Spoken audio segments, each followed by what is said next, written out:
Alright, so what's up everyone on the glorious YouTube? This is for you and you alone, and not these 500 ass wipes. Yeah, I'm gonna bring out the heavy artillery and call them jerk-offs. Jerks. No, why am I insulting everyone on Twitch? They are also people. They belong to humankind as well. So I saw King J made a tier list for season 2, and I thought, isn't it too early? And then I saw Frame Whisperer. This is my tier list. Have a look. Give me some ad revenue on this video. And I was like, oh Jesus. But then I also want ad revenue. No, I'm just kidding. No, but I thought it could be fun to make a tier list, because I watched theirs, as at least some of it, not the whole thing. Because it's kind of fun, you know, and I thought I could make something interesting. Season 1 to season 2, what happened to the characters. If you look here towards the left, here's where I'm gonna make my season 2 tier list.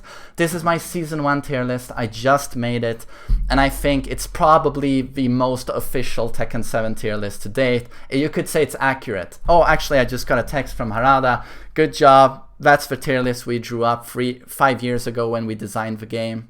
How did you figure it out? Are you a genius? Please come work for us. 1 million starting salary. Oh, God. He's too kind to me, that guy, honestly. I put up my own tier list here, and as you can see, we're gonna focus on season 2, so I'm gonna be very quick. To me, Devil Jin was the strongest character. He was followed by Draganov.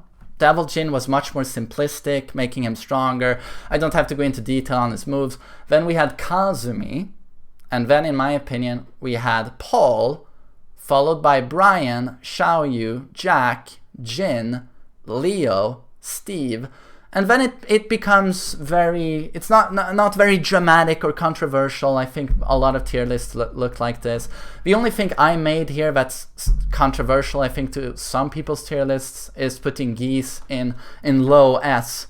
I saw a lot of people put him in mid tier, and they all usually said, oh, he's great with max mode, but he's not very good, you know, without bars. But Geese to me was, or season 1, super strong character. I'm gonna go into more detail on this later, but of course what he can do in max mode was arguably the most devastating and damaging combos in Tekken to date. And more on this later. I still have this stick weighing on my cock. It hurts. Why? So, let's begin with the season 2 tier list, and let's all remember that tier lists are like assholes. Everyone's got one. I think it was Abraham Lincoln who coined that expression, or figure of speech, well, whatever how you say it in English. I'm from Sweden. But he did say that, and we all live by that. Everyone has a tier list, you know, and this is my opinion. God knows, disclaimer, I'm not the most knowledgeable when it comes to Tekken. I do know a whole lot compared to the average player, but I'm not Ni, I'm not King J, I'm not Frame Whisperer. We all know this. So let's go ahead and do this. So I'm gonna start with my favorite characters, the Mishimas. Devil Jin, SS tier, where I put him in season 1. And now let's go through his changes. Oh, he's got a slight nerf on his health sweep. It doesn't launch from max range anymore. You have to be point blank. I mean, that's... Oh, and his up 4 doesn't track anymore. Oh no, he's starting to fall down. Increased tracking on electric. Zip. What happened? He was starting to get nerfed, and then we got increased tracking on electric. He flies up again, and his while standing 4 has got a bigger hitbox. Oh, sorry, he's up there. Tracking on electric, universal change for the Mishimas. That alone, all the Mishimas, boop, boop, boop, boop, boop, boop, up on the tier list. So Devil Jin, even though he got a dramatic nerf on his hell sweep, and his up 4, which honestly doesn't affect the tier list that much. Some kid's raffle mouth. I just remembered I have to go. If you let me go, I'll give you a BJ. If you let me go, I'll give you a BJ. famously said by Albert Einstein when he was held at gunpoint, a gun to his temple, by Ricky Martin. Devastating. But so did everyone get that? Why I placed Devil Jin here? Very, very oh god, and thanks Daddy Issues, Curtis. Thank you so much for resubbing. I really, really appreciate it, man. I really appreciate it. And just Google that Albert Einstein incident. No, Ricky, don't shoot me. Don't shoot me. Are you living la vida loca, Einstein? It was horrible. But so let's go with the next character. It's my favorite. It's Kazuya. And Kazuya absolutely got stronger for Season 2. In Season 1, as you can see, I placed him in A. He was a solid character, but big weaknesses. I have a million videos detailing his weaknesses, so I'm gonna skip explaining them here. But the electric tracking, let's apply it.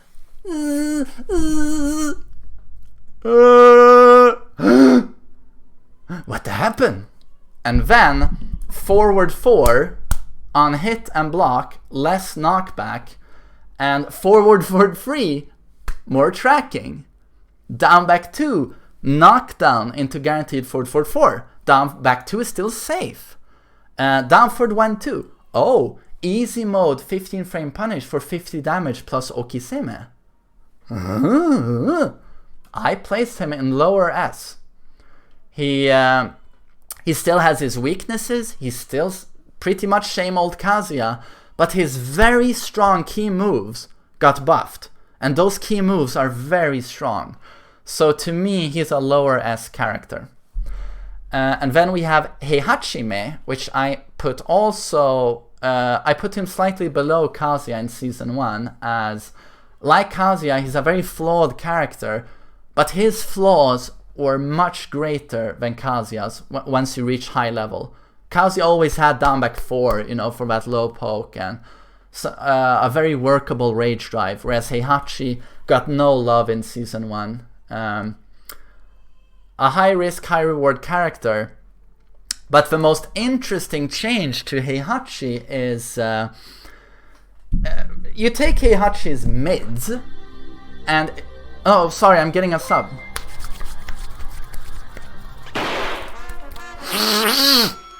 Yo, how you doing? It's been a year, mate. Oh, it's been a year. Yeah, it's been a year. Thanks so much, Donda, and thank you so much for the loyal support. I really appreciate it, sir. Thanks for the generosity. And oh my god, you've donated so much. The baby you all can hear screaming here, his crib was built by Stonda's donations. So thanks a lot, Stonda. And Klepto, welcome to the stream. Really nice to have you here, sir. So I was talking about Heihachi. Heihachi, as we all know, glorious mids. His mids are extremely low risk and extremely high reward. So you can't do the same with his lows, otherwise he's broken. So we're gonna flip this for his lows. Extremely high risk for very little reward. What did they do with his lows for Season 2? They said extremely high risk, but pretty damn good reward. So it's almost like a snake edge where you'd say, if it hits, you get a launch. If it's blocked, the opponent launches you. It's very balanced in that way. But Heihachi's front crouch down forward 4 is unseeable. It's not a snake edge. And it doesn't launch. It doesn't give this much output when it hits. But that guaranteed forward 2, I think most of you have been put in this position by now in Season 2, but he puts you in a very bad position. You either take the forward 2, or like me, you get frustrated and you try and stand up and you get launched. This is a very dramatic change for Heihachi to get his low buffed like this. And it's the same effect on his CD3 if you hold it. But the CD3 is you can fuzzy guard that. You block the mid option and just wait a teeny tiny bit, and you duck, and you'll block both options. But his front crouch mix up now, while standing 1, mixing that with down forward 4, that sweep is unseeable. It does absurd damage now with the forward 4-2. So this is a huge buff, and it changes Heihachi quite a bit. And then he got upward 3-4, improved frames. His rage drive is incredible now, being able to do it from a jab. And on counter hit, the whole thing is guaranteed. He retains the back 2 version of a rage drive for combos. He's just very strong. And down forward 1-2, one of the absolute best 13 frame strings in the game, got a damage buff. Heihachi is a beast in Season 2, but he cannot touch Devil Jin, because Heihachi is a flawed character still, whereas Devil Jin isn't. Heihachi is a beast, but he's nowhere near as reliable as Devil Jin. But this closed the gap. This was Season 1 Heihachi, and bang, he fucking flew up. I think I'm gonna put him somewhere around here, like so. Maybe here, maybe here. Oh, and his launching parry is icing on the cake. It's great. Jin was, I put him in S in Season 1. I think to me that was obvious. A lot of people underrated Jin in Season 1, but he was a very, very complete character. Had pretty much everything. What happened for Season 2? Oh, his Magic 4 very reliably gives full combo damage now. Super easy combo, the follow-up. His down 4 used to be -13, so Kazuya and Eddie could launch him for it. Now it's -12, and it recovers 1 frame faster. It's only -2 now on hit. I mean, those 2 changes alone just turn him into a fucking monster. He already was a monster. He's a fucking beast. To me, he's up like here. So with Mishimas, it's Devil Jin, Heihachi, Kazuya. You might not see Jin as a Mishima, but more and more I do see him as a Mishima. So that's it for those characters. We could actually take them in the order they come here. No, we'll go with the interesting characters, and then we'll get to Elissa. Draganov used to be here, slightly below Devil Jin. Always a bit harder to play than Devil Jin. Devil Jin had less decisions to make, and just not as stupidly godlike powerful, I think. Although Draganov was pretty much a perfect character. And he very famously got down 2 nerf. You've probably heard about this. Down 2, they don't recover in crouch anymore, and he's actually -1. It's not neutral anymore on hit. This really hurts Draganov, even though you could play him without lows, but you do need something there. And he did get a buff on upward 3-4, that unbreakable scissor throw, where he jumps up and snags them with his legs. That's got a damage buff, and that's something you have to duck, of course. And quarter circle forward 1, you want to duck that. His incredible throw game, maybe you'd want to duck that sometimes. So it's not like he's in a huge need of a super amazing low. But down 2 hurts him a shitload. Down 2 and while running 2 used to be Draganov. Not having down 2 it's hard as fuck.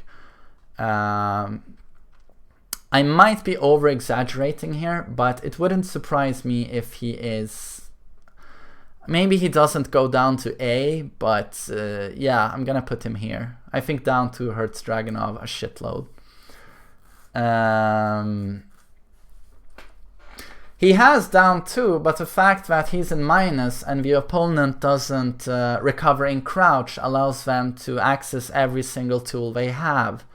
You used to be able to very, just down 2 into sidestep to pressure the opponent. You can't really do that stuff anymore. Down 2 is a very normal low poke now. It's not a pressure tool. Down 2 is not a pressure tool. So while running 2, down 2 pressure is kind of gone. That completely changes Draganov as a character. So I honestly don't think I'm exaggerating too much when I pull him down from SS to lower S. Albert, thank you so much for subbing. I really appreciate it, man. It really helps my stream. Thank you so much, sir. Right, so that was an interesting character. Another interesting character is Paul, which I put in S, about here in Season 1, due to his absurd damage. Absurd damage. And I remember a lot of people saying, this is going to turn into a long video, I'm sorry, but I do want to give some thoughts, you know, behind every decision. But I remember a lot of people saying in Season 1, like, because a lot of people hated Paul's Death Fist and were like, please nerf it. Just patch the Death Fist, nerf the damage. And a lot of Paul players, I think, would say, you don't have to nerf that. How often do you hit someone with a Death Fist? And it's like, you haven't thought this through, have you? You use that move in like every combo. It's such a good fucking combo ender. And when you place someone on a wall, let's say you get a wall splat, oh, you Death Fist. Oh, 40 damage. And when you did, oh, no, you know what my favorite was? It was when someone was off axis. Do you remember that one? And you would Death Fist them and they would roll away and you got a guaranteed forward, forward, 4. Oh, that was hilarious. And it only did 100 damage. I loved that combo. Oh no! Oh, I'm in rage, and I got down back 2 mid counter hit. Oh, they puke, and they're on the side. Rage art cancel, Death Fist, forward 4, bound, Death Fist.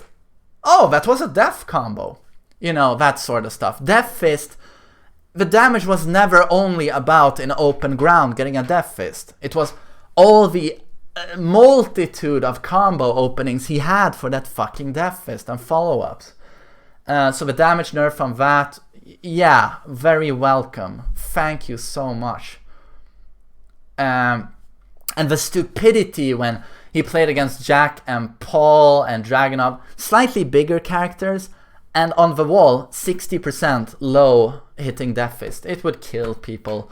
But okay, Paul, for many reasons, extremely strong in Season 1. Back 1-2, best 12 frame punish in the game. Free super Okiseme.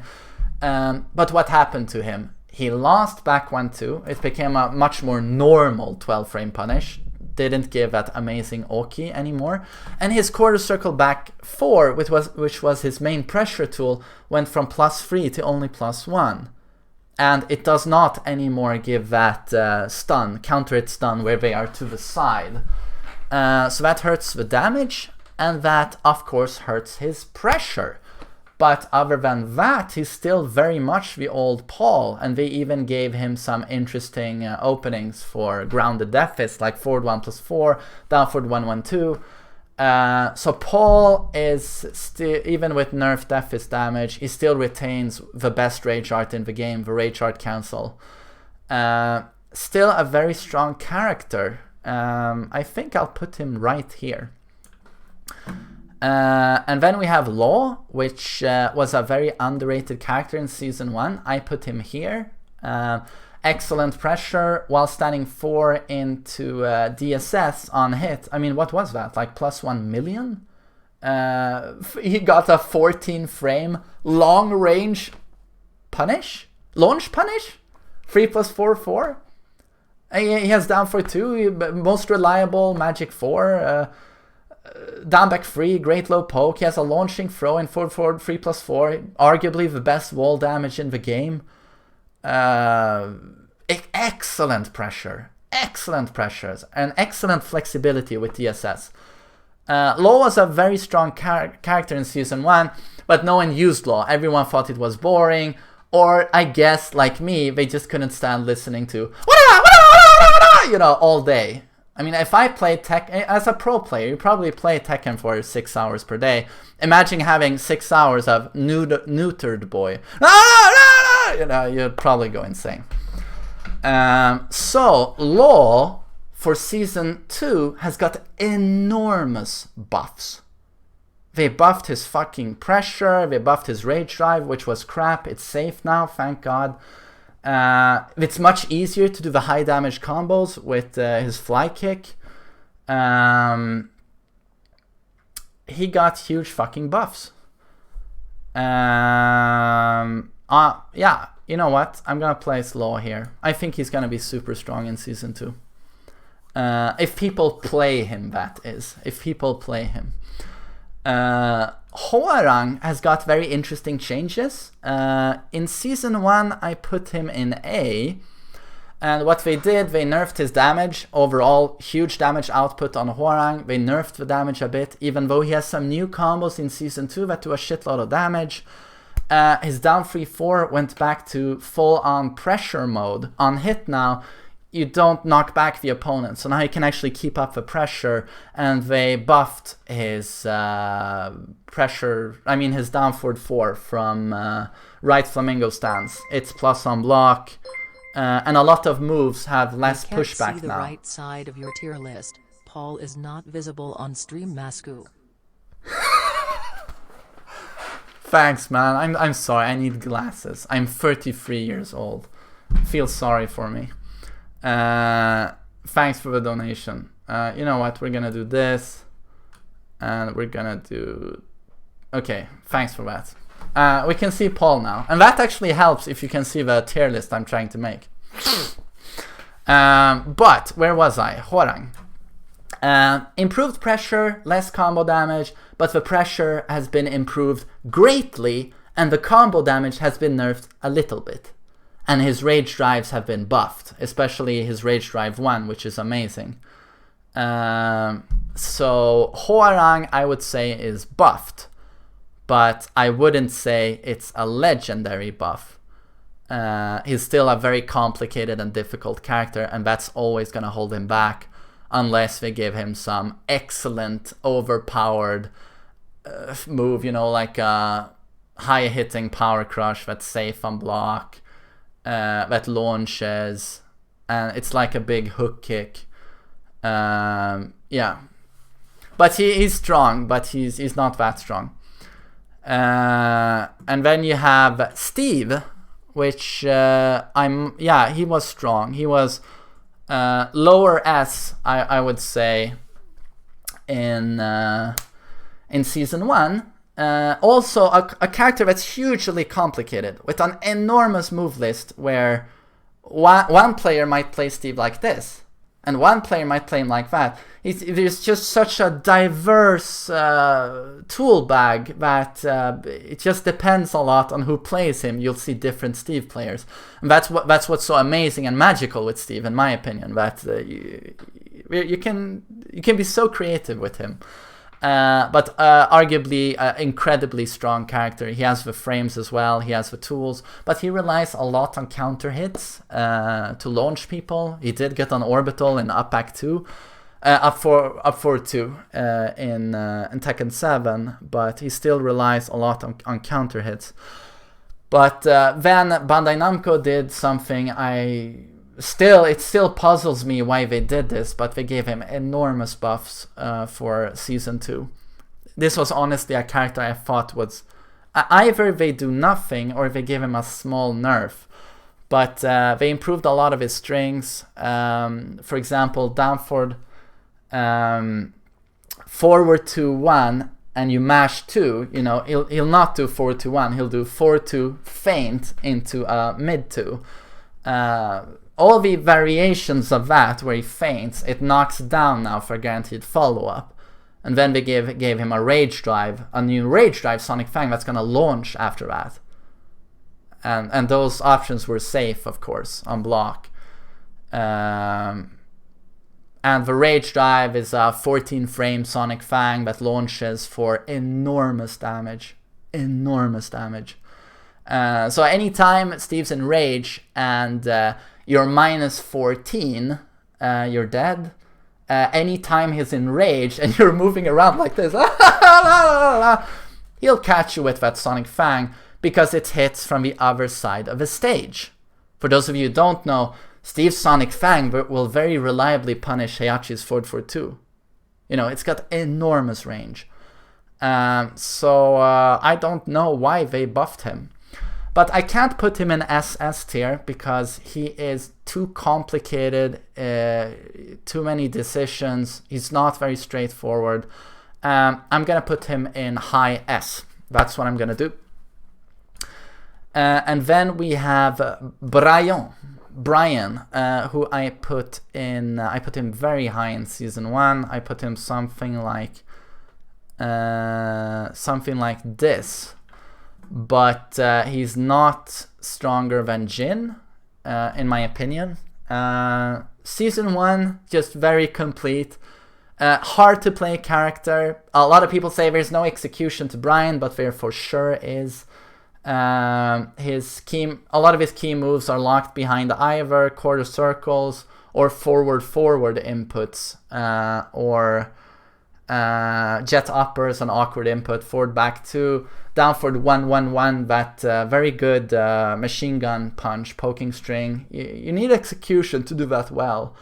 And quarter circle back 2-4, great move, but you gotta be able to hit confirm that, and it's very hard to learn to do. His combos are not the easiest, in my opinion. There's a lot of stuff that makes Brian complicated, and his bag of tools as well. He's not as straightforward as other Tekken characters, in my opinion. But he was very, very strong in season 1. His tools were excellent. I could talk about Brian for a shitload of time, but I'm not gonna do that.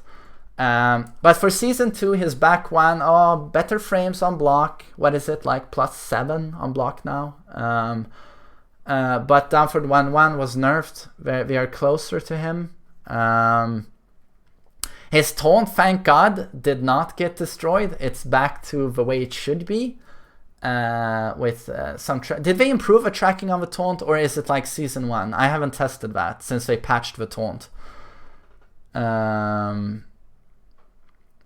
Oh, they are closer on hit. Okay, but so that's a buff. That's a buff.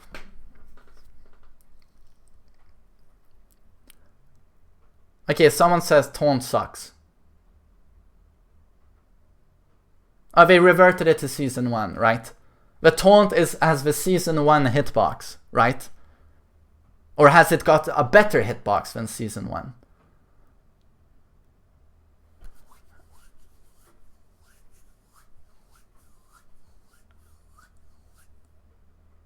Same taunt as season 1. Okay, thank you. That's all I wanted. But yeah, he's nowhere near as strong as Jin. Jin is too perfect. But yeah, he's around here to me. Yes, I like that placing. I'm gonna make this symmetrical just because. Okay. And who do we have next? Let's pick a cool character. King. King I put here in season 1. Low S. I thought he was excellent character. I don't want to go into high detail, but I mean, just the Shining Wizard alone doing 1 million damage. The fact that if it catches someone out of the air, it does 1 million damage due to the scaling of Tekken 7. Forward to 1, insane fucking move. King's damage overall enormous. Forward for the 1, excellent move. Pretty good poking. Down 3 is a great low poke. Great character. King is here. Don't worry. You know what? We're gonna reduce this even more.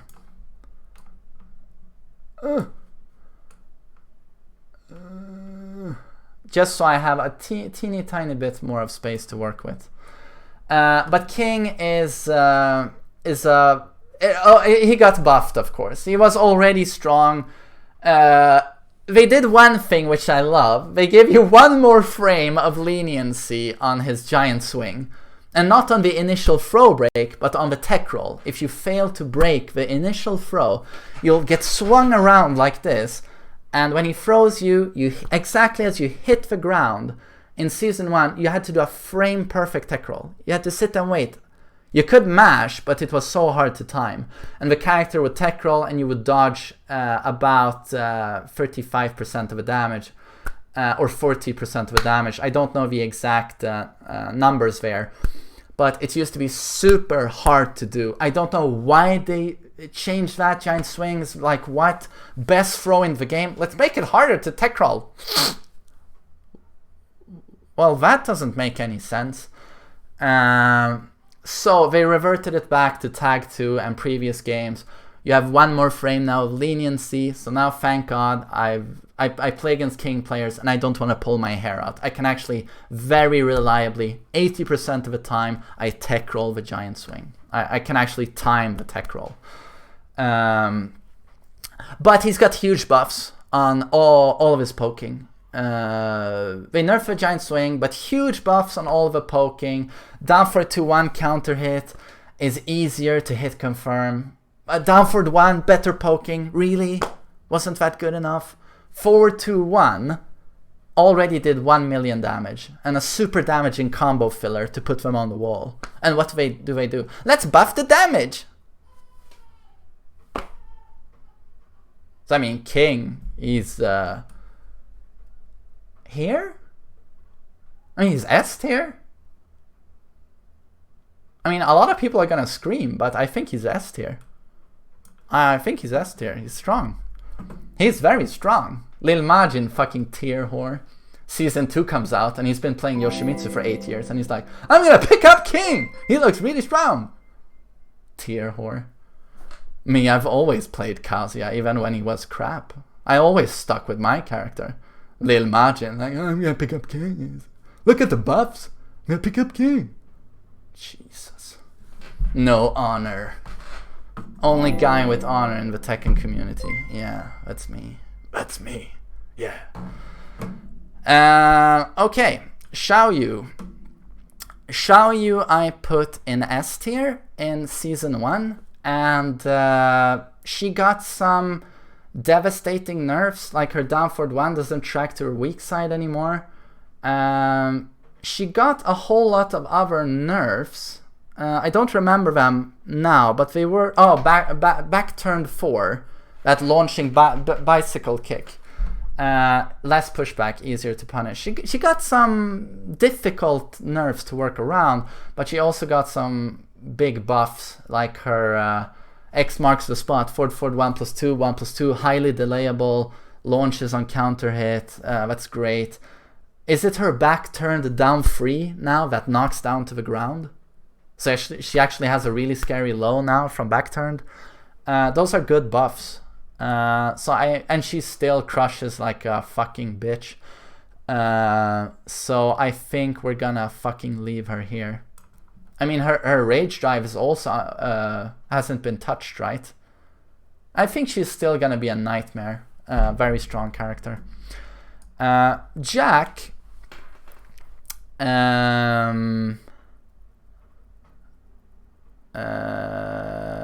Let's see. Jack I used to put here in S tier, but he got some pretty awkward. Some pretty fucking awkward nerfs. Down for 2, less pushback on block. His key moves. Down for 2, less pushback on block. Forward 1, less tracking and reduced damage. Down back 1, so that's not front crouch down back 1, but his down back 1 from standing has got worse frames. Those 3 alone, that's a massive fucking hit. Right up Jack's metallic rectum.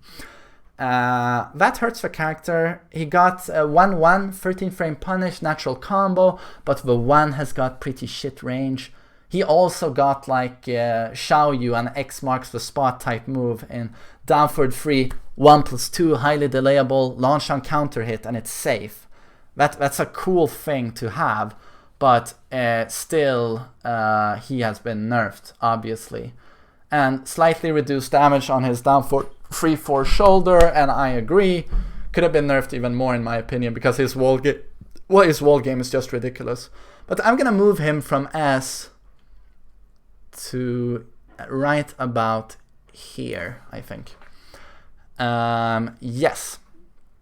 Kazumi almost completely changed. Used to be a super straightforward, enormously strong poking rushdown character.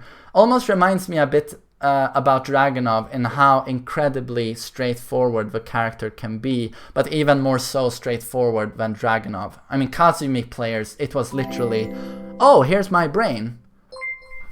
Oh, I threw it in the basket. I'm not gonna need it because I'm playing Kazumi. You need a heart to play. No, you don't need. No, you can't have a heart and play Kazumi because you're a tier whore. You're a disgusting tier whore. You don't have a heart. You have arms. You have an ass. And that's what you have. You don't have balls. God, I'm so hard on tier whores today. I don't know. I haven't taken my medicine. I'm sorry. But completely changed character. A lot of nerfs. Some interesting stuff. Like she can do her hop around stance. Like, oh yeah, look. Back 3-4. Yeah. Forward 3-4. Yeah. Her forward 3 guarantees 2. But it's risky because it's a high. Down back 4 doesn't hit grounded anymore. 1+2 has got highly nerf damage. Oh, you fucking had it coming, you fucking Kazumi players. Fucking Kazumi players. I want the character to play itself. That was me mashing buttons. Yeah, Kazumi, I would put her here. She's still strong.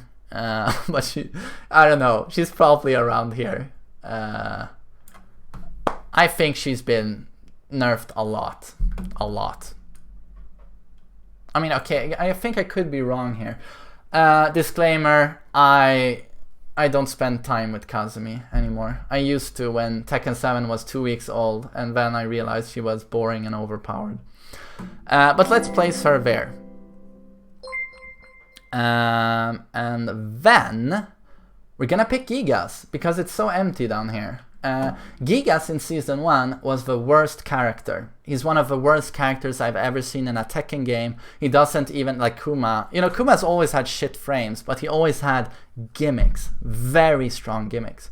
He would eat you the fuck alive like a salmon, you know, if you didn't know the matchup.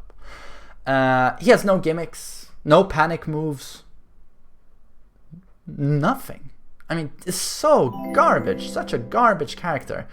And then Gigas gets a teeny tiny bit of a buff in Season 2. But what do they do? Bandai Namco say, we give you small buff, but your key move, down forward 1, -9 on block. And King J said, what? -9? What? -9? What? So his key move, down forward 1, which has got great range, went from I think -5 or 6 to -9.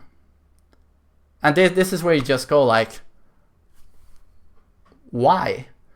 And then his Goliath stance, which actually had a mix-up between a high that gave plus frames and a mid that would, you know, hurt people. So it was a mix-up, you know. If you didn't want Gigas to get plus frames, you had to risk a duck and getting hit. But now Goliath, both options are mid. So I'm like, I don't know. And of course his 1+2 excellent 10 frame punish suddenly being -17.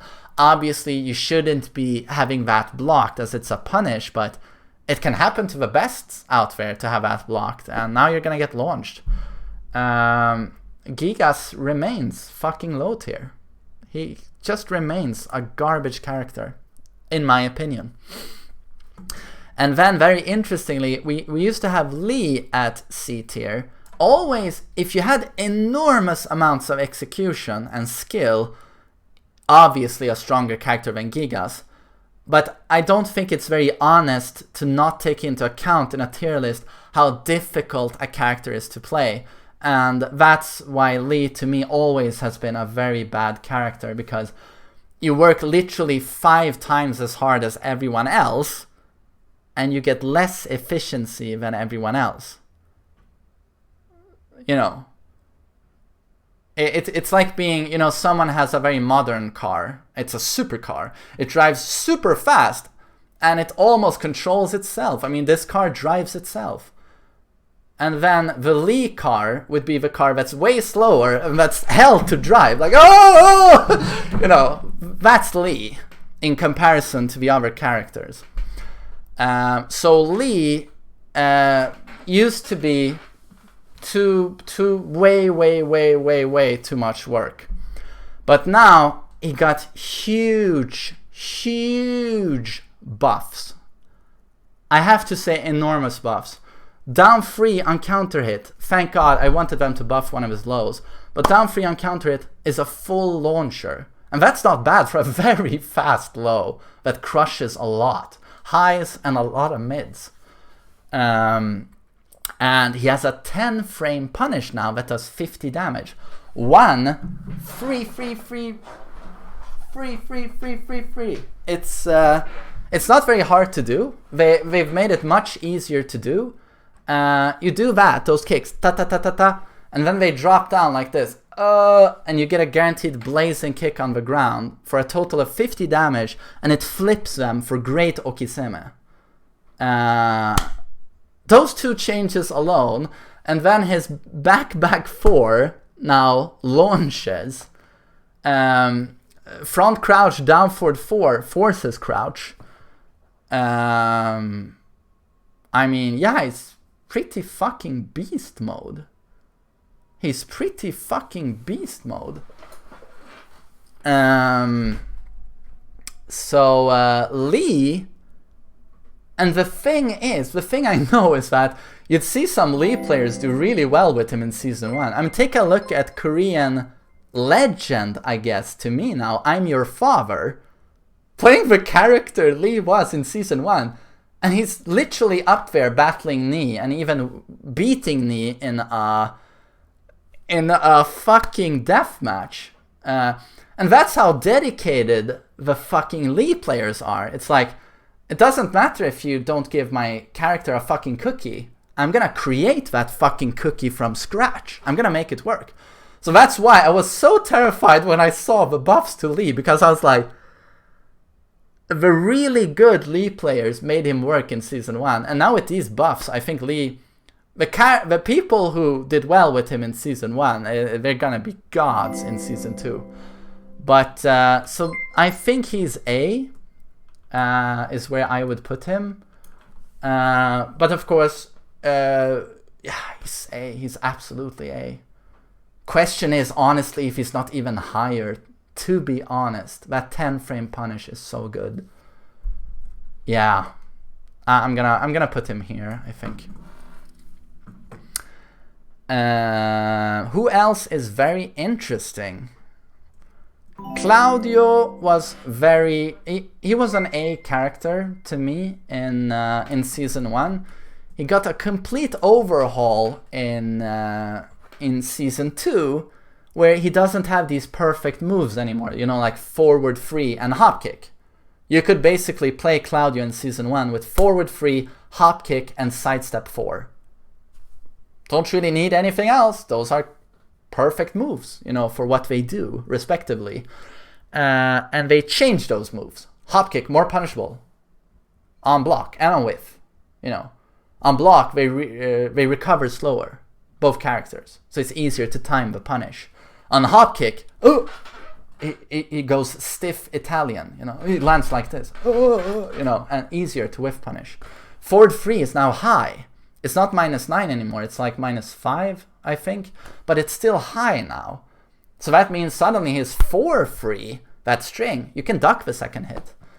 But of course, he can now do his starburst moves, the light version, the Coca-Cola Zero versions, no sugar, of down to 2, forward 1+2, 1+2. He can do those, gimped versions.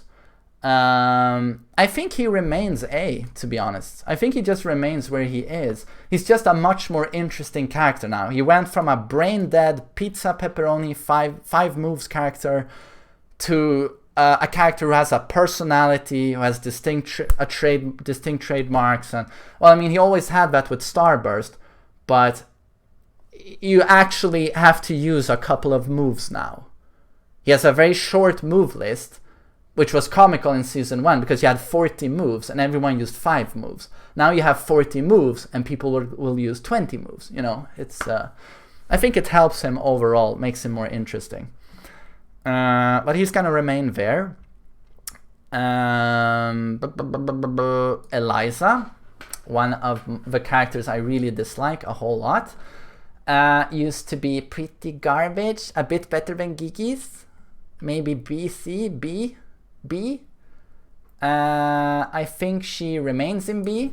In the very first patch of season 2, she had a broken, was it forward 4-2 into unblockable super.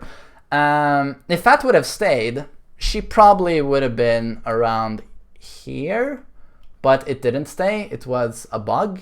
So she went, ah! Hi, Gigas. Ah! Oh, I went too far. Fuck. So she... Fuck. So she's pretty crap still. They didn't do anything significant to her. She's still punishable as fuck. And thank God for that, considering her disgusting gimmicks. Oh, you Eliza players. But I'm gonna leave her at B. Geese, my fucking darling. How did it take me this long to get to Geese? God, I love Geese.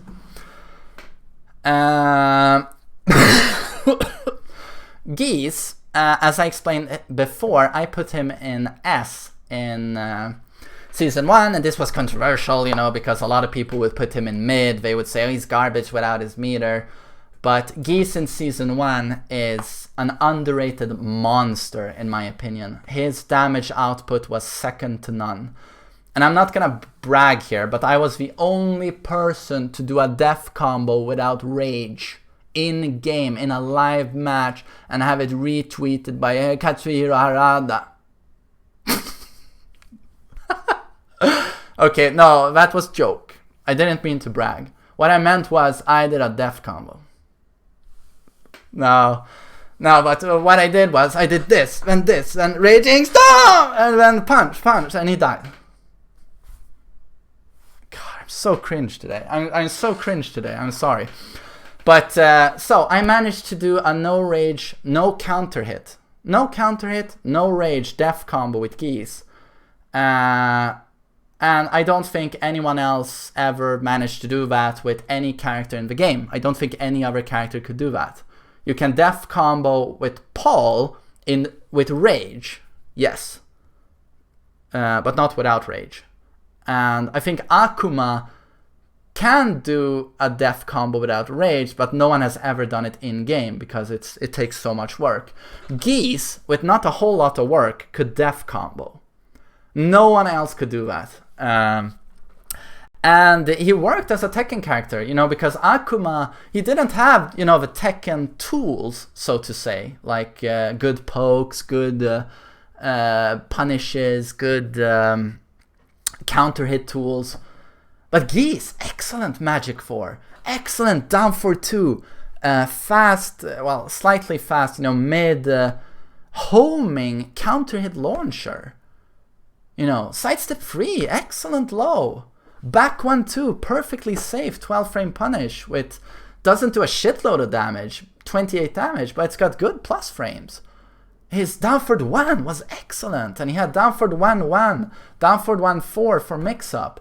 Back 1+2, that throw, if there's a wall nearby, people don't know this, but it does 44 right into the wall, and then you have a guaranteed stand up, maggot, down into the ground, 64 damage. You know, King, giant swing, oh, I've got my back towards the wall, rawr. Giant swing, into the wall, huge damage. Geese has the same thing, back 1+2, boop, into the wall, 64 damage with stand up. Oh, Akuma, he gets huge damage with his super hard to do combo, especially if there's a wall nearby. Geese, oh, I got you airborne, there's the wall. Longest fucking wall travel in the game, Raging Storm, 1,000,000 fucking damage. Oh, there's no wall, do I need a wall? No. Raigo Reppuken. ender into while running 1. Oh, he died and there was no wall. I mean, his damage can't be overstated. Incredible damage. And very strong strings, mix-ups. You know, down 4 was always launch punishable on block, but he could mix that forward 1 into anything. And that dick jab, good panic move. His counter hit dick jab comboed into forward 1 into, half circle back 3. His parry, his mid parry could launch next to walls. Or without a wall, you could do back 3-2 to launch. His parry was godlike, or is godlike. It's got unlimited potential. His 14 frame back 3-2 can go into max mode and launch. I'm sorry, I'm talking so much about Geese here, but very underrated character in Season 1. To me, super strong. With meter, just godlike character. But I'm gonna stop talking about Geese. I'm taking up a lot of time here. But his weaknesses were always bad range. If someone did something that had slight pushback and you had to punish, it's like, can't really reach them, and a very hard time getting people into the air so you can juggle them unless you have bar. If you have bar, it's easy. It's back 3-2 into launch. But so he had problems, of course. Flawed character, and just like Eliza and Akuma, he relies a lot on meter. He works without meter, Geese, absolutely, but he relies on meter to get all of his crazy stuff going. So the problem is you can never say he's incredibly strong because he's so inconsistent. And execution holds him back. But he got nerfs in Season 2. Back 2 is +2 now, but it's still super slow. Unfortunately, his safe 1+2 mid is -14 now. It goes from -9 to -14, even though it knocks down a normal hit. That's a huge nerf. They nerfed his damage overall. It's much harder for me to def combo now, even though I can still do it. Tier. I can still do it, by the way. Jerk off. And his forward 1+2, his amazingly spammable mid launcher, recovers slower on whiff. They did the same thing to Claudio's hop kick. Those bullshit launchers recover slower now, so they're easier to punish. Overall, Geese has been nerfed. I would place him solid A, so I'm gonna place him here, but he's not S anymore, in my opinion. Too inconsistent, too hard, and key moves were removed, and his damage is not broken anymore. His damage used to be broken. Now he's got huge damage. It's not broken anymore. It's just huge damage. God damn it. Akuma is very interesting to talk about after we've talked about Geese. What's going on? Yes, Akuma is very interesting to talk about after we talked about Geese.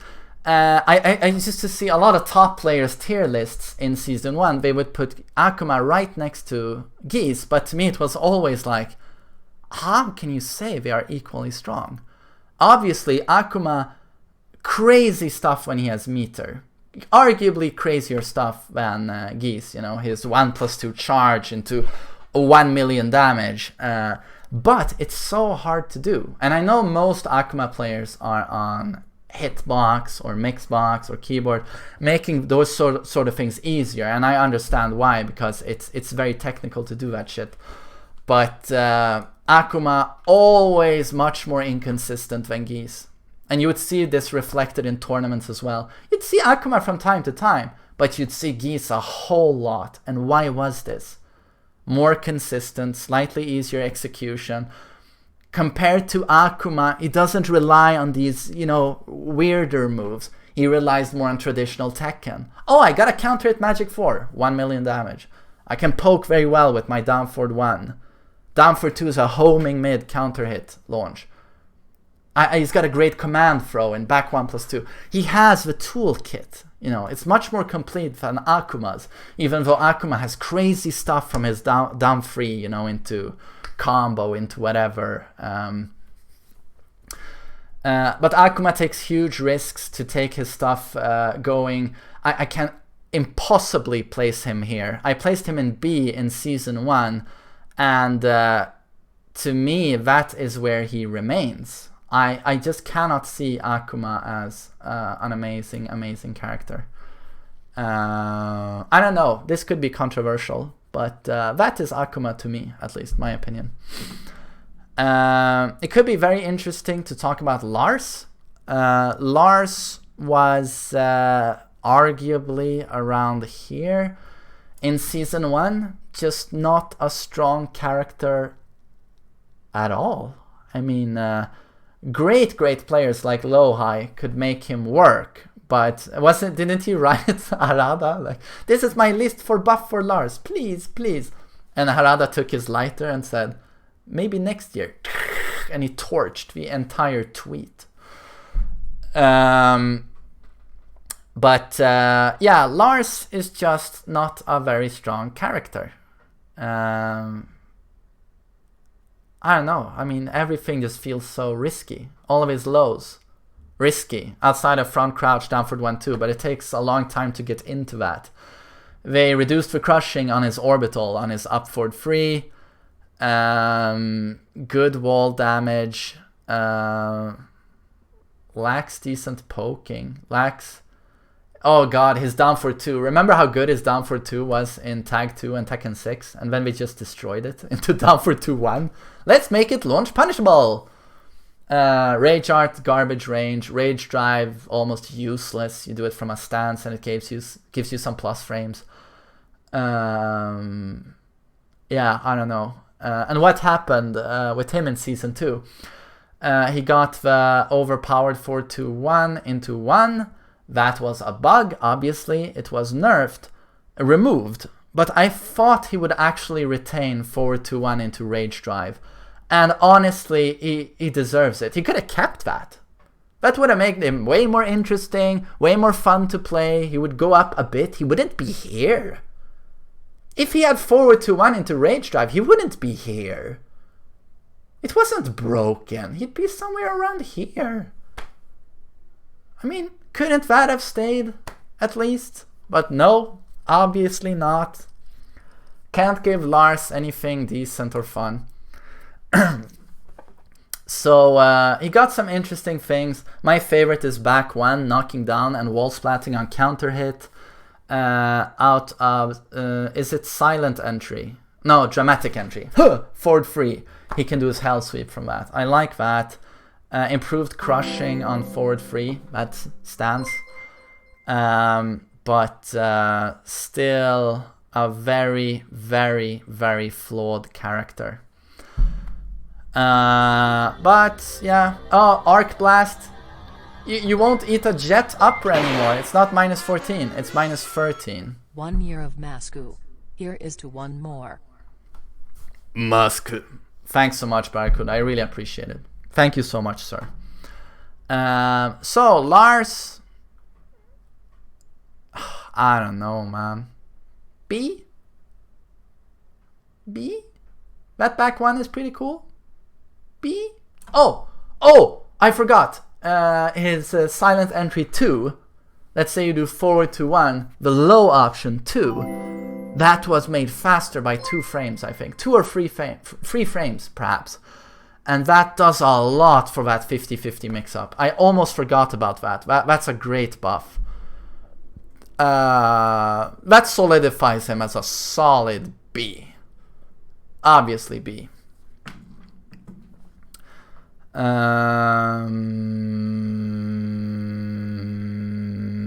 Fengwei I put at between S and A in Season 1. For Season 2, his forward 3 became a ridiculous move. It's plus 8 on block, on counter hit, full launch, huge launch. And he has arguably the best wall bounce move in the game in down forward 2-2. 2-2. Down forward 2-2.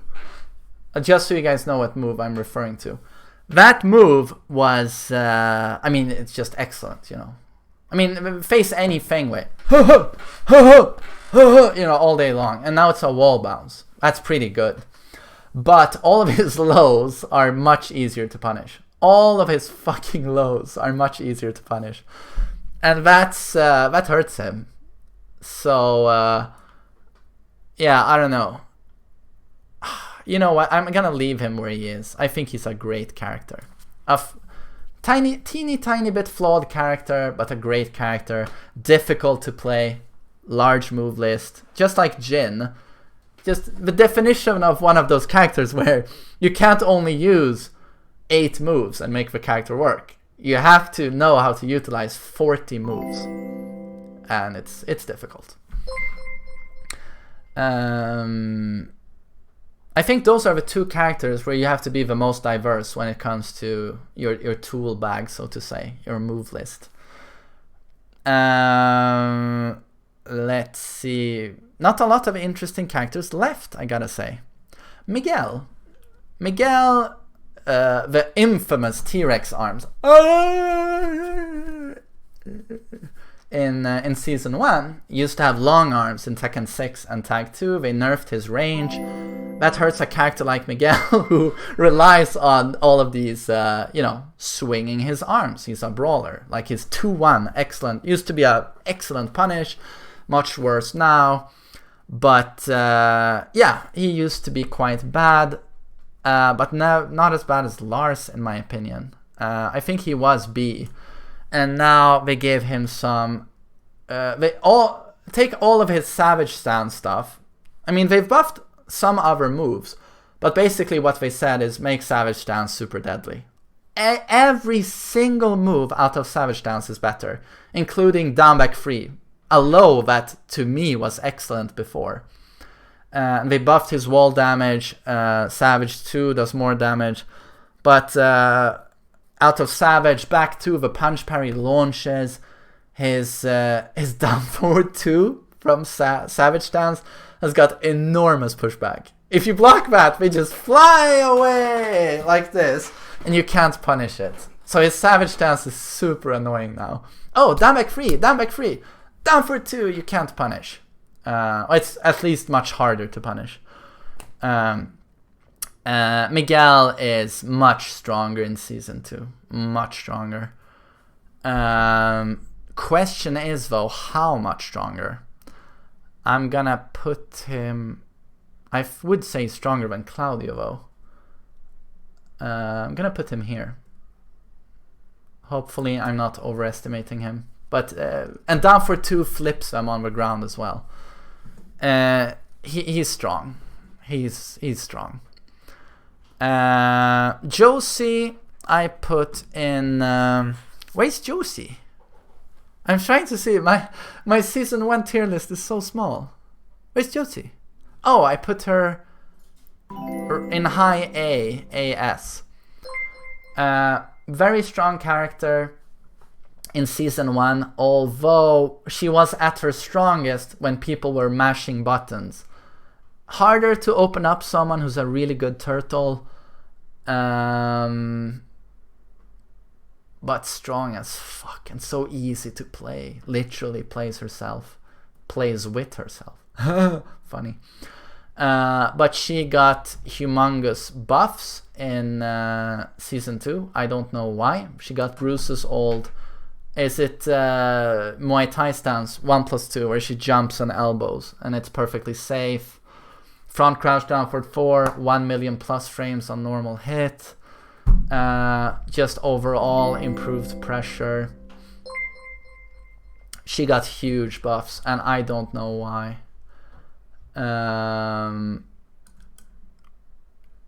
Let's see. I mean, she should be right here, shouldn't he? She's strong as fuck. Yeah. Yeah, I'm gonna put her there. Noctus is interesting. Where did I put Noctus? Low A in Season 1. Incredibly underrated character, in my opinion. And you don't see him in tournaments. It doesn't fit the tournament format very well because in tournaments people don't get launched 24/7. Poking is very important in tournaments, and Noctis poking is very sluggish. He struggles when people are in his face. So that's why you don't see him a lot in tournaments, but he's got some fucking insane tools. I think Noctis, if you were to make a tier list for beginner and intermediate players, or even, solid high-level players, not tournament, or elite or pro, but low, mid, high level, I would honestly place Noctis extremely high, due to down back 1+2 being such a perfect fucking move. If you just took down back 1+2 from Noctis and gave it to Steve, or gave it to Hachi, or oh my fucking lord, it's so strong. But what they did with him is they buffed basically the whole character. Everything just got better. Slightly better pressure, better frames on all the strings. But icing on the cake is down back 2, which used to be a version of Hachi's down back 2. A low that high crushes. Sorry. Noctis down back 2 has no crushing whatsoever. What they do similarly is that they have quite decent range, and it's a low that's launch punishable. It's -19, but it doesn't knock down, it doesn't launch, but it gives solid plus frames. That's all it used to be. It was Heihachi's down back 2 minus the crushing and the unseeable. If you have godlike reflexes and you're super on point like this, then you could probably block it. I've seen a few players like Steez Boy, who has excellent reflexes, can block it on reaction. But most people will not block it on reaction. Absolutely, 95% are gonna eat that shit. So his down back 2, what they did is that it knocks down now on a normal hit. Yes. And just like before, if I'm standing in Japan and Noctis is standing in China, if he does down back 2, it's gonna hit me. And you're gonna go like, oh, I thought I was safe all the way over here. I thought nothing could hit me. But of course, down back 2 just hit me. What I'm trying to say with that, to those of you who failed geography class, is that Noctis down back 2, it's hard to describe how far it reaches. It's insane, the range. Every time I fight Noctis, I'm like, he's not gonna hit me over here. And I'm lying down and I'm thinking to myself, like, can I erase Noctis from the hard drive? It's so annoying. And especially when you're next to a wall and it hits. And you go down on your stomach like this. Oh, and it's such an awkward position to be in. You're lying there like this. You're looking up. And if you do a frame perfect hit up, stand up into low guard, you can block the upcoming down back 2. But it's literally like frame perfect. Most of the time, you'll eat down back 2, a guaranteed down back 2. So his 50-50 is super annoying. He'll mix up down back 1+2 or down forward 1+2 or forward 4, any mid, with down back 2. It is launch punishable, but the problem is, if they mix it up well, his mids are so scary and so damaging that you just don't want to duck. So Noctis overall, with the better frames and down back 2 knockdown, I have to place him higher. But it's also with a bit of salt. I have to hold myself back because his key poking, that key element of Tekken, poking, he doesn't do it well. And his keep out tools, like stay away from me, are basically launch punishable, like down for 2 and up for 3. Very punishable. and his upward 3 is a gimped version of Lars' upward 3. They look the same, but Noctus's crushes way less than Lars' version.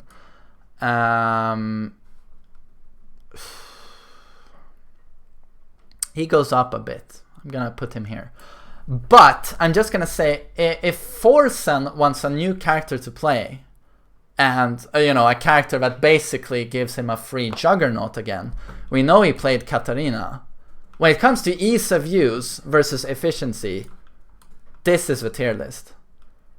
No, I'm not kidding. People are writing lol in the chat, but I'm not kidding. I'm not trying to be funny. When it comes to, if this much work put in, and this much efficiency for that work put in, go with those two characters. Go with those two. You'll hit the home run. Oh, I'm a warrior. I've played for 2 days. That's those two characters. That's not a joke. It's just the way it is. They are incredibly simple and efficient. Really built and catered toward the beginners who want no execution whatsoever, very few decisions. I want to do hop kick or down for 3+4. That huge low that kills everyone. That's them. And can you blame Bandai Namco for doing that to Noctis? Oh, the little nice lad from Final Fantasy 15. He's gonna bring in casual gamers who want no more execution than scratching their elbow. Two. Oh. It seems so complicated in Tekken, the mind games. I'm gonna pick Noctis. I'm either gonna do down back 2 or down back 1+2. And it's gonna be hell for my opponent to deal with. Because for some reason, down back 1+2 actually tracks quite a bit. Oh, he stepped me. He died. But yeah, Noctis around. He's not as strong as Miguel at high level. We're gonna put him there. Okay. So that could bring me to Catalina, I guess. I put her in B. Just like Akuma, high risk, high reward is the name of the game with Catalina. Interestingly, beginners love hop kicks. Again, my point, she had the highest, longest range hop kick in the game. If normal range hop kick is 1.0, let's say low, Claudio's range was 1.5. Wow, that's a lot of range. Katerina, longest legs in the game, her hop kick 2.0. Huge fucking range, man. Huge range. But high risk, high reward. Her hop kick, 2 hit. Making it easier to punish because you have 2 hits. So you have longer time to realize she's hop kicking. So you can 12 frame punish her. And enormously damaging lows that were launch punishable, but basically had to be you couldn't really react to them. I mean, if you spent 5 million hours in practice mode labbing her lows, maybe you could see them on reaction, but very quick and deadly. High risk, high reward. I had a stroke. High risk, high reward. That's hard to say quickly, actually. High risk, high reward character. The definition of it is Katerina.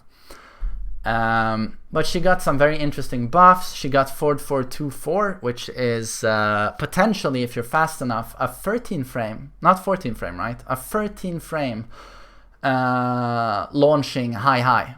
So that's a great whiff punish, great block punish. Her damage output is enormous, so having such a strong launcher certainly helps her. And her Harrier has got a bigger hitbox. A bigger window, so she can delay her Harrier options longer, which is good for mix-up. But her biggest buff, in my opinion, is her downward 3+4. But also, like Noctis, just never-ending range on that low. Crushes a lot. does a big chunk of damage. On counter hit, it knocks down for guaranteed follow-up for 1 million damage. But what did they do to that low? What did they do to that low? It used to be minus 16 or 17.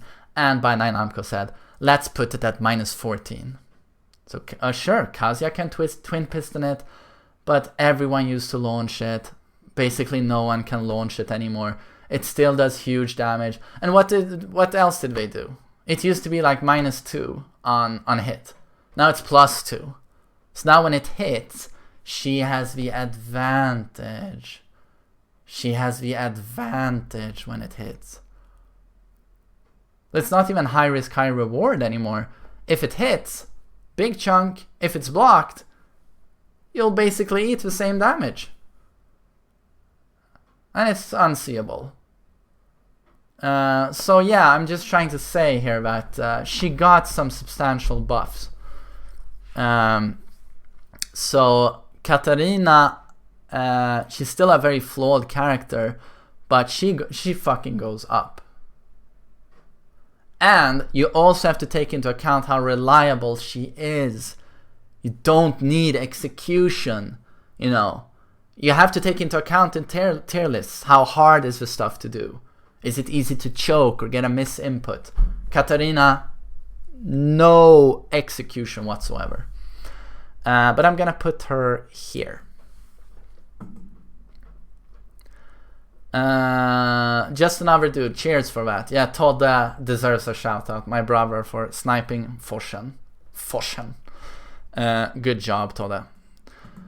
We're almost done, but holy shit, 1 hour and 15 minutes so far. Jesus Christ, this took a while. Yoshimitsu. As a character, Yoshimitsu is the definition of wild style.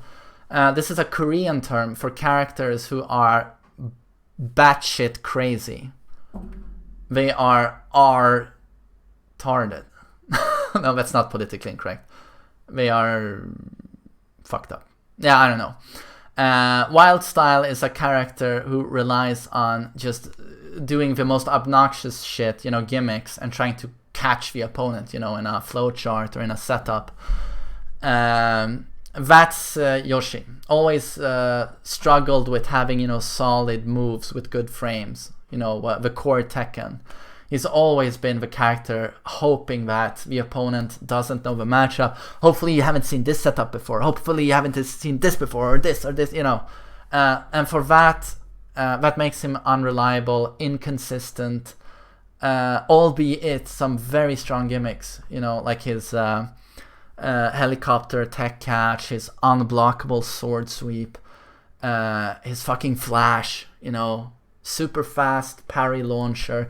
Those moves are super over the top, and as I said before, put those moves on any other character and you have a broken character, because those moves are broken, but it's balanced, perfectly balanced, because everything else with the character is so flawed. He's allowed to have a couple of overpowered moves because the character as a whole is so flawed. And from what I understand from his changelog season 2, not a whole lot has happened. So I think he's gonna remain here slightly. No, we're gonna put him right next to Lars. There's no difference left to right. No difference. I'm just, this is it's only vertical categorization only. C, B, A, S, S, S. Let's see, Asuka, very interesting things happened. I put her in solid B. Again, super easy to use. Oh, forward 2, super long range punish. Some of the best panic moves, some of the best keep out. I mean, sidestep 4, back 3. I mean, just a never-ending list of moves that would clip you as you're running in. And back 3 has pretty good frames, right? It's not super minus. But she got enormous buffs for Season 2. Enormous buffs. I don't know, I mean, it's like her forward, is it forward 3 or forward 4? It's forward 3. I'm gonna explain this move to you guys. It's you know where I talked about a move that hits if I'm in Italy, Asuka is standing in Spain, she does the move and it hits me. Yeah, it's got unlimited range, basically. It's a mid. She crushes a bit when she does it. It's homing, right? I think it's homing as well. It's fast. It knocks down. I mean, already here, you're like... And it does a decent chunk of damage. And it's safe. Yeah, it's safe. Of course it's safe. I'm talking about Jesus here, if he was a Tekken attack. A Tekken move. So, needless to say, it does every single thing imaginable. And you're like, oh god, what a move. I wish Kazuya had that move. And then they're like, let's make it launch on counter hit. And you're like, what? No, I read that wrong, right? No, it actually now on counter hit will screw the opponent. Literally in the boot. No, he's gonna get screw. You're gonna get a screw bound for a launch. And an airborne opponent, I think, gets also the screw. So if you clip someone as they're doing a hop kick, they get launched. At least it doesn't launch on regular hits. Well, I mean, if it launched on regular hit, this tier list would have only Asuka on it. It's just such an enormous fucking buff. And her down back free low poke got buffed. Her front crouch down for 2, yeah, that wasn't good enough before, was it? On counter it now, 2 more frames of leniency, you can do a easy, quite easy crouch cancel, down for 2 launch. We've done I don't know, some really dumb buffs there in my opinion, considering she's so easy. She deserved buffs, don't get me wrong, but why buff her already like super over the top moves? Asuka is very strong, very strong.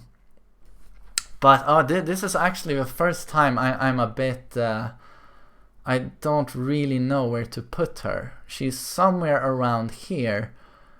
Do you want to put her on S or do you want to put her here? God, this is difficult. I'm gonna put her here. Yeah, high A. High A. I can't put her in S. No, I can't put her in S.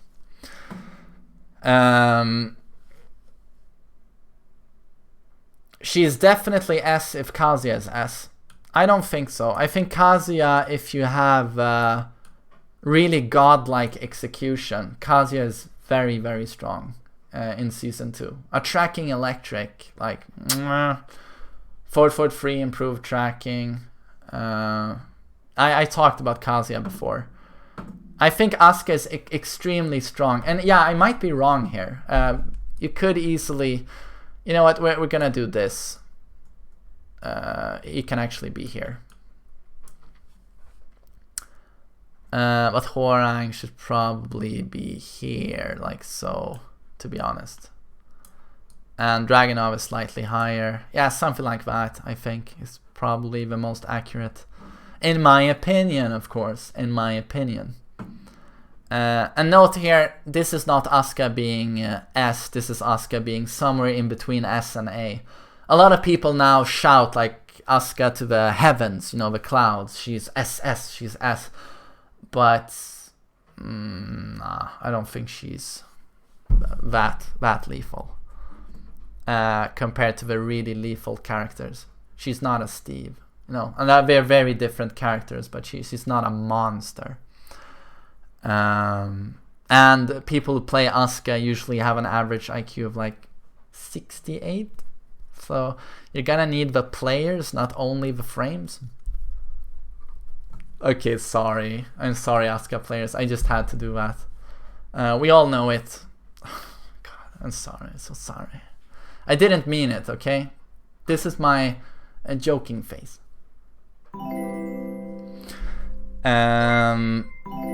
Let's see, Kuma was pretty garbage, but better than Gigas, because Gigas, you don't get any worse than Gigas. Kuma at least has the gimmicks and a couple of strong moves.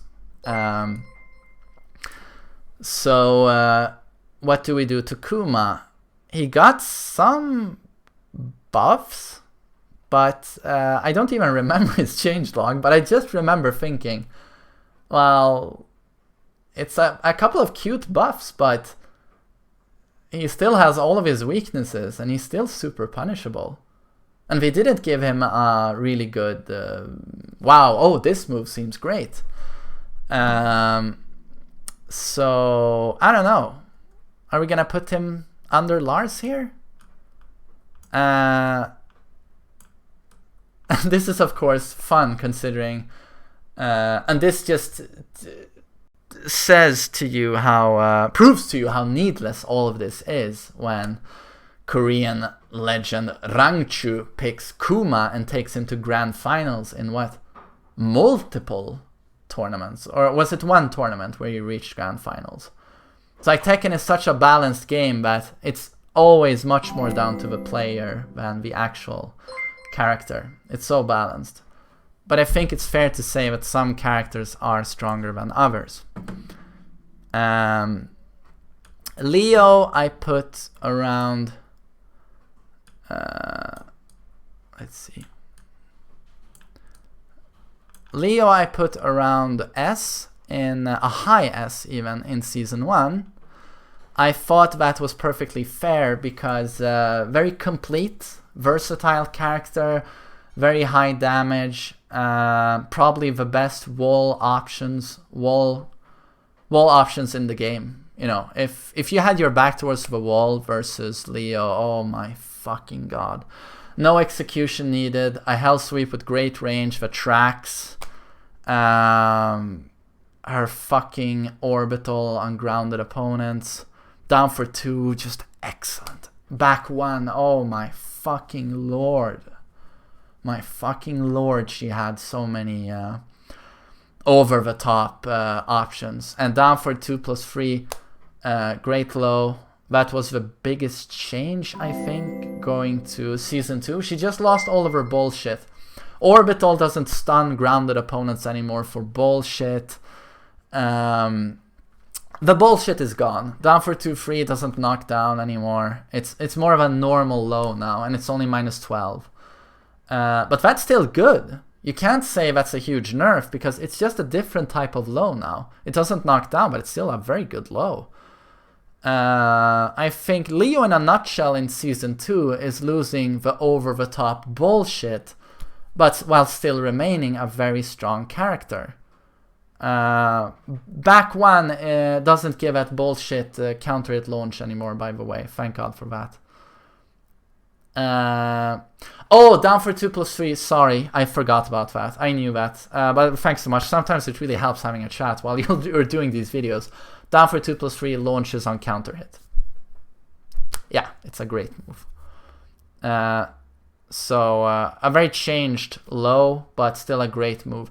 So in my opinion, it's like she lost some of the bullshit, but she still remains a very strong character.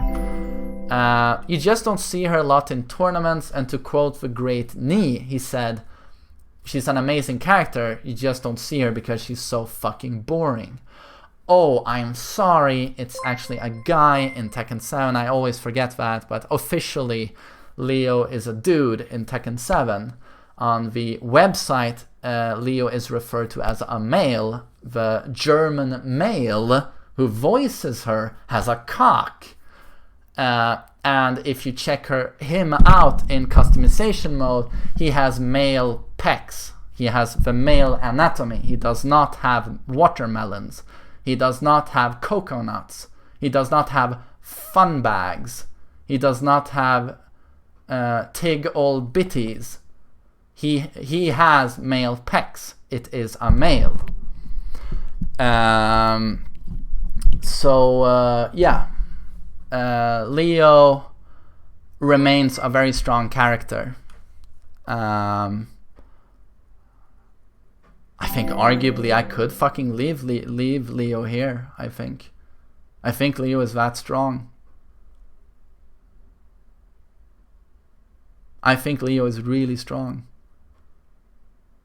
Yeah, I'm gonna fucking leave Leo there.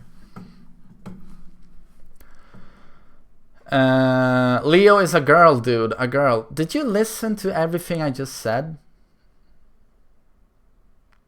Didn't I give you a pretty solid case? You know what? Boot up your Tekken 7 now. Go into practice mode and give Leo a t-shirt. You'll see the male pecs. That's male anatomy. You have the pec incisions. You know. If you have an NVIDIA card, go to practice mode or any mode and load up Ansel and check out those pecs in close up. You'll see that it's indeed a guy. I didn't think so either first, but then I actually saw for myself that it's indeed a guy, and he is voiced by a male. The German voice actor is a male voicing Leo. So it's a guy. Right, then we have Lucky Chloe, who used to be Garbage Chair, although Mr. Yonding got her to work either way. I think she was somewhere around here. Ridiculously bad frames and ridiculously situational. But this is one time where I have to forgive everyone. I couldn't read her changelog. I actually tried to make a YouTube video regarding Chloe's changes, but I just made it 3 sentences. I thought it said, after breakdance, hillbilly, The Voice, American Idol step, press 2-2 into Ricky Martini, Living La Vida Loca, double kick. And I'm just like, I can't go through this. Is this Lucky Chloe? Like, it was the only changelog where it didn't refer to the attacks as press this button and then this button. Every other changelog, press these buttons in this sequence. And on Lucky Chloe, Justin Bieber, big titty, microphone, I can sing Sweetie Sweetie, into 1-2. And I'm like, I don't know what these moves are. I couldn't even test the character. I had no idea what I was reading. So Lucky Chloe, now I'm just going on what people have said. So this is with a massive grain of salt. A fistful of salt. She got big buffs. She can manually go into back turn now. That much I know. And that, of course, helps when you have a Kali roll, which is a death combo in itself. So I'm just going on what other people have said here, and I'm gonna put her here. I have no idea. I just know that she's much stronger. And then let's see, what do we have left? I'm not gonna place these 3. These are DLC. I don't give a shit. Fuck you, Lay. I just don't know anything about those. Panda is Kuma. You can really tell what characters I really don't fancy a whole lot. I'll just leave. I mean, it's basically like they don't exist to me. I mean, how often did you see these? But Eddie is interesting, and I've grown to like him. In Tag 2, I despised Eddie like the Black Plague. Why? Because he had back 1-4, which was an incredibly overpowered move. No effort whatsoever to input. A squirrel in a coma could input it. This was tested by Finnish scientist Leppäläinen Muuminschnaffen, who tested this with a squirrel who was in a medically induced coma. They gave him an arcade stick and he said peep peep, squeak squeak, and he could actually do back 1-4 counter hit into 1 million damage. So it was one of those moves who was just grossly imbalanced in that no effort whatsoever to do and just 1 million damage. It was very hard to work around it. It was very, very safe-ish. Back 1-4 into handstand. But he's a very solid character. It's just that the problem with Eddie is that a lot of stuff is situational. You take risks. It's complicated to play Eddie. There's a lot of stuff you need to know. You need to know how to transition between his stances. Where do we want to do handstand? Where do we do relax? What is the purpose of relax? What are the best setups for all of this. And it's inconsistent, to say the least, especially as he got easier to punish. Relax, slippery kicks is very easily launch punishable now. It used to not be in Tag 2. So he's one of those characters where maybe low A, although he got an interesting buff in back to 4 being 14 frames now. So he has a chunky 14 frame punish, and his helicopter kicks screw, which is interesting. So maybe you don't want to jump over his relax anymore, as people used to love, or his handstand or whatever. But yeah, not a shitload happened to Eddie, right? I remember reading his changelog, but not a lot stuck, and that means to me that nothing dramatic happened. So I'm gonna keep him at low A. Let's see. Shaheen, in a lot of people don't know this because it was way ahead of your time, but in vanilla Tekken 7, so that's the version you never saw on console, but I played this version in Japan. You would have Shaheen here. Oh dear lord, was he strong. Oh dear lord, was he a strong character. And a very simple character to play, you know. He was just straight out overpowered, you know. Very simple and super strong. Dan, I want to thank you for resubbing. I really appreciate it, sir. It really helps my stream, my channel. Thanks. Thank you. And 15 months, man. That's very loyal support. Cheers. But Shaheen for Fated Retribution, the expansion of the arcade edition that we eventually got to console, he saw some pretty drastic nerfs. But those nerfs put him in still very easy, still reliable, solid character. Maybe here he does lack lows to some extent, taking some kind of clunky lows, I think. But I have to say, I'm not super well read on Shaheen. Not super well read here. I can quote Nietzsche all day, but Shaheen, sorry. So I'm gonna leave him here. Yeah, down 3 is a good low. Slide is a good low. But I think he's quite strong. We're gonna leave him here. Although maybe like this. And this little is entirely based on Low High's tweet where he said, Shaheen is dead. And then he did super well with Shaheen in a tournament.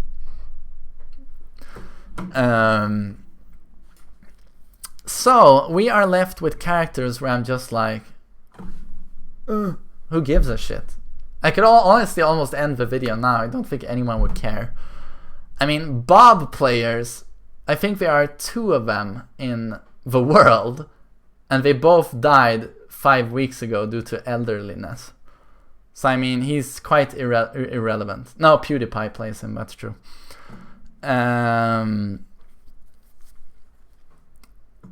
So let's see. I don't even want to touch any of these.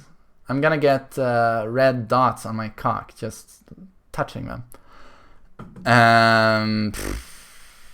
Who do we touch first? Chlamydia, gonorrhea. No, rust. She's rusty. Gonorrhea, AIDS. Okay, Master Raven is actually quite cool. And must obviously based on Michonne from Walking Dead. I mean, she has to be. Don't you guys think so? Let's see. Where do we place Master Raven? Master Raven is cancer, I agree, incredibly gimmicky. But I saw from the character statistics that today actually that she was one of the top 5 least played characters in ranked.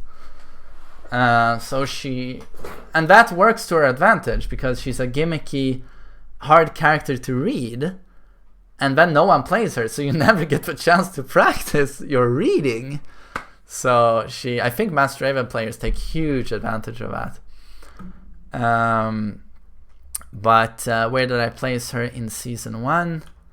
I placed her at low A. She did get some buffs. I'm gonna place her in low A. I don't really care, man. I don't know. Lily, where did I place her? Sorry, guys. I placed her in low A on my season 1 tier list. I think I just think she's incredibly underrated.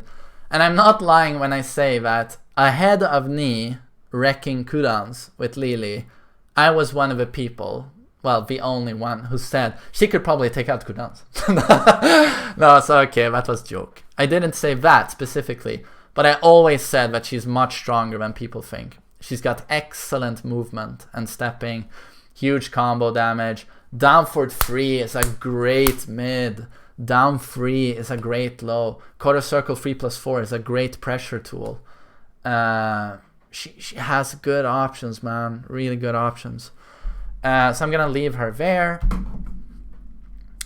Nina. Who cares? No one plays Nina. You know what? You're probably A. You're probably quite strong. But you're so hard to use that it's not really worth it. So you drop down a bit. AIDS. Elissa. Who gives a fuck? Again. Best movement in the game? No, that's Lily. Lily has best movement in the game. Elissa, pretty decent poking, takes risks. Her punishment is shit, yeah. Don't shit talk my Elissa or else someone is gonna get hurt. Oh no, don't fucking Negan me. I don't want to eat Lucille on my balls. I'm sorry guys, but honestly, what people who get upset because someone dislikes their favorite Tekken character. People trash talk Kazuya all day long, and no one loves a Tekken character more than I love Kazuya. I mean, seriously, sorry. 22 years now, this love relationship with me and Mr. Spikehair. Honestly. And what's all I see on Reddit? Hell sweep loser Kazuya! Hell sweep spam and electric! No skill! No skill! Hell sweep! That's all I read on Reddit. And I'm like, that's not true. And I don't get offended. It's like, it's their opinion. If that's their opinion, it's okay. But as soon as I on my stream say something about Elissa, it's like, I get a fucking pig head sent to my door the next day. Where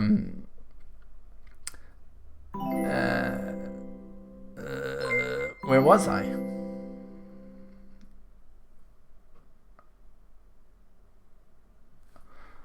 Where the fuck was I? Anyone know? Elissa.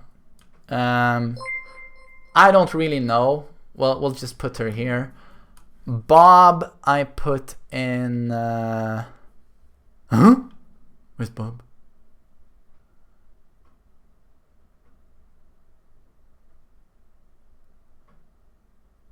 Oh, okay. I put him in middle A in on my old tier list. I don't give a fuck about Bob, or MacBurger as he's known in Scotland, in the Scottish translation of Tekken. Actually, in game his name is MacBurger. A jab at overweight people by the highly insensitive Scottish government. I don't know why they do this. It's heartless. But yeah, I'm gonna put him here. I like his, he got the roll mix up from up forward 1+2. That helps a bit, but yeah. Wow, I guess this is my tier list. What the fuck does it look like? I like that I've Devil Jin at the top, and then I have Jin as the second strongest character in the game. And that can sound weird, but I think he is that really fucking strong. And then Steve, Heihachi, Brian, Leo, Xiaoyu. But it just tells you how balanced this game is, because Law, Paul, and King are insanely strong as well. No, I know Draganov. I took him down quite a bit from here to here, but I just think his down 2 nerf is that big of a deal. Some people don't think so. They think he works almost just as well and drop him, you know, like this. I think the down 2 nerf is really gonna hurt Draganov. I think it's really gonna hurt him. But honestly, you know, with tier list, you can almost put all of these characters, you know, Devil, Jin, Steve, Heihachi, Brian, Jin, Leo, Xiaoyu, King, Paul, S, and S. It's so disgustingly close. You can almost put them on a straight line. All of those together, you know, they're all incredibly strong. You know, it's just teeny tiny situational changes where I think, oh, I would say Jin is the stronger character. You know, it's just little stuff.